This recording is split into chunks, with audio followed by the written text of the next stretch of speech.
Menjelang hari pemilihan umum serentak, seorang warga menemukan karung yang diperkirakan berisi ribuan surat suara tercecer di Sungai Bangkiang, Kampar Riau. Surat suara tersebut diketahui untuk daerah pemilihan Kabupaten Tanah Datar, Sumatera Barat. Pihak Bawaslu Riau masih melakukan penyelidikan perihal keberadaan surat suara yang tercecer tersebut. Kita sudah juga beritahu kepada KPU Riau dan saya dapat informasi KPU Riau juga sudah berkoordinasi dengan KPU Sumatera Barat. Dari mana asal usul dan bagaimana kronologis sebelum ditemukan itu di bawah jembatan itu. Nah, ini yang belum tahu nih apa motif dan kenapa sampai terdapat di situ surat suara itu. Insiden surat suara tercecer jelang pemilu serentak tepatnya 2 hari sebelum hari pencoblosan juga ditemukan di Kota Mataram. Surat suara diketahui terjatuh dari truk pengangkut logistik.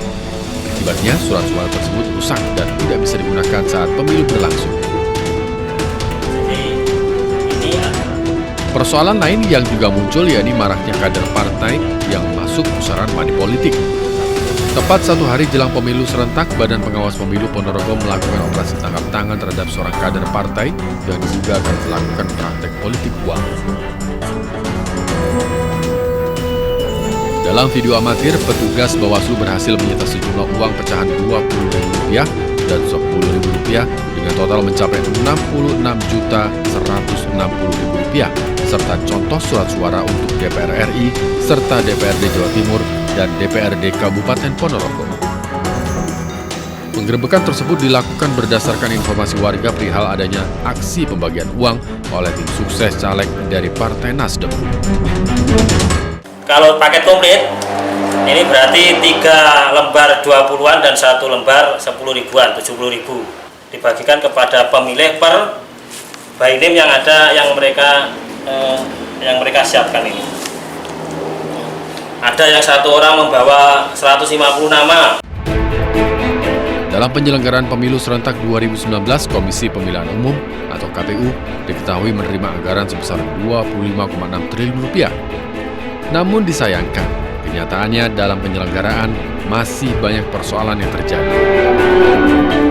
Sayangnya, sepertinya banyak sekali biaya-biaya yang barangkali tidak relevan. Ironi terbesar dalam pemilu kita, yakin nggak kita banyak pelaku money politics? Yakin kan?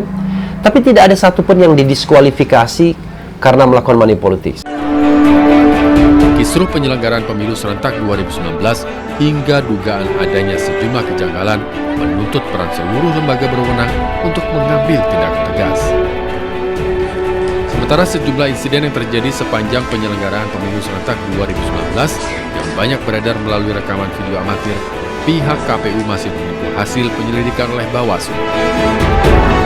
Kita sangat berterima kasih atas beredarnya video-video seperti ini.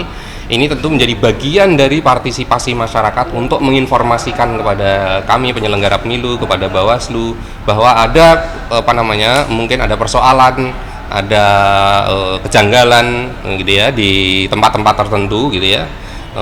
Tetapi itu tetap harus diperlakukan sebagai informasi awal, belum bisa dipastikan itu sebagai bentuk pelanggaran, karena untuk memastikan apakah itu pelanggaran atau tidak tentu menjadi kewenangan pengawas pemilu untuk menangani itu.